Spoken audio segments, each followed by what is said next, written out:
Diyos ko, akala mo ba yung presidente natin nagtatrabaho? Hindi nagtatanong yan at all. Hindi,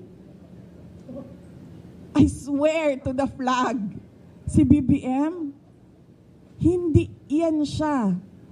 Nagtatanong ng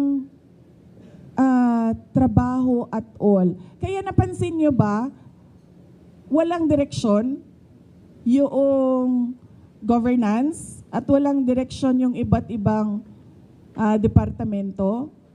Bakit? Kasi he doesn't give direct, he doesn't command. He doesn't command, he doesn't ask, he doesn't say that, look, there's a Philippine development plan and what are you supposed to do about this? Akala nyo ba yung ginawa ko sa DepEd, galing yun kay Bibi? Hindi, akin yun. Lahat. Kasi he did not give any orders at all. So pag upo ko doon, sabi ko sa mga kasamahan ko, sa mga USEC at ASEC, I think this is our show.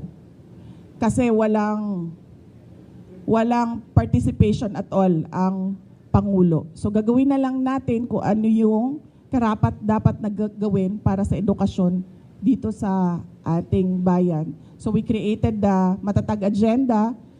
We followed through with the Matatag Curriculum. At unfortunately, hindi kami natapos kasi, yun nga, nag-decide ako na I don't deserve the attacks that were thrown at me by the administration. Kasi ako na nga lang siguro yung kaisa-isa dong